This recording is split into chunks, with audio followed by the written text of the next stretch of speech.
ये कहानी शुरू होती है करबला के तपते सहरा से, जहां रसूल अल्लाह सल्लल्लाहु अलैहि वसल्लम के प्यारे नवासे इमाम हुसैन रदी अल्लाहु अन्हु अपने छोटे से काफिले के साथ एक ऐसी जंग के मैदान में कदम रख रहे थे जहां सब्र, कुर्बानी और वफा का सबसे अजीम पैगाम लिखा जाने वाला था।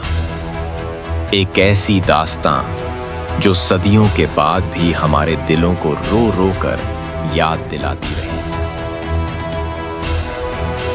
यजीद के अंधेरे दरबार में जुल्म के साए हर कोना घेरे हुए थे। वो चाह रहा था कि इमाम हुसैन रदी अल्लाहु अन्हु अपना सिर झुकाकर उसकी बयात कर लें, लेकिन इमाम हुसैन रदी अल्लाहु अन्हु के दिल में सिर्फ अल्लाह का खौफ, सिर्फ हक का सीक्यू का जज्बा था। उनकी इज्जत, उनकी अकीदत, उनकी मोहब्बत ए रसूल अल्लाह सल्लल्लाहु अलैहि वसल्लम सब इस बात पर कायम थी कि सिर्फ हक के आगे झुकना चाहिए, चाहे कीमत अपनी जान क्यों ना हो।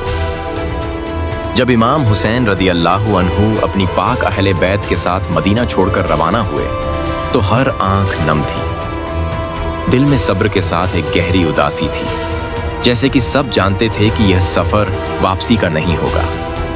लेकिन उनके हर कदम में एक रूहानी नूर था, जैसे कि सच के रास्ते पर चलने वाले अपनी कुर्बानी के लिए तैयार हों। करबला के मैदान में जब पानी के सारे रास्ते बंद कर दिए गए, छोटी सकीना रदी अल्लाहु अन्हा की प्यास देखकर सबका दिल तड़प उठा।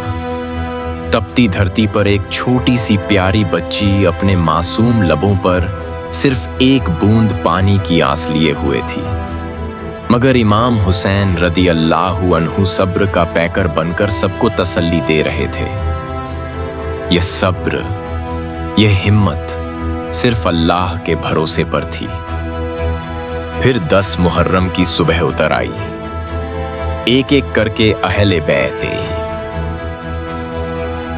बैत के शुजा जवान अपनी जानों का नजराना पेश करने लगे।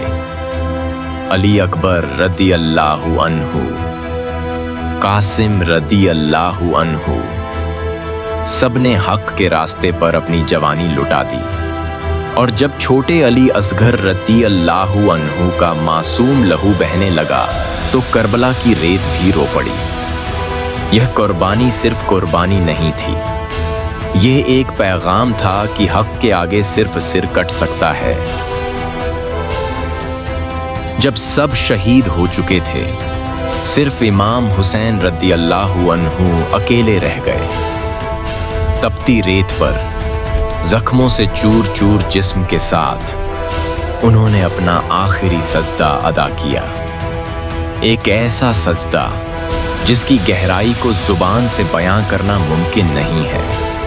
वह सजदा जिसने करबला के पैगाम को कयामत तक अमर कर दिया कि सब्र, शुजाअत और मोहब्बत के रास्ते पर कायम रहना ही हक है। इमाम हुसैन की शहादत के बाद करबला के मैदान में बस गम के साए छा गए। अहले बैते अथार के लोग, माएं, बहनें सब जोर जोर से रो रहे थे। हर दिल में गहरा दुख था, हर चेहरे पर आंसुओं की धारा बह रही थी। रेगिस्तान की गर्म हवाओं में बस एक ही आवाज गूंज रही थी, हुसैन, हुसैन। सब बेचैन थे, सब परेशान थे और बस अल्लाह से सब्र मांग रहे थे। करबला के शहीदों की याद हमेशा हमारे दिलों में जिंदा रहेगी। उनकी कुर्बानी हमें सिखाती है कि हमेशा सच्चाई के रास्ते पर चलते रहना चाहिए, चाहे कितनी भी मुश्किल क्यों ना हो। अल्लाह से दुआ है कि हमें सच्चाई, सब्र और हिम्मत के साथ जीने की ताकत दे और हम सभी को इमाम हुसैन रदी अल्लाहु अन्हु के पैगाम पर चलने की तौफीक दे। आमीन।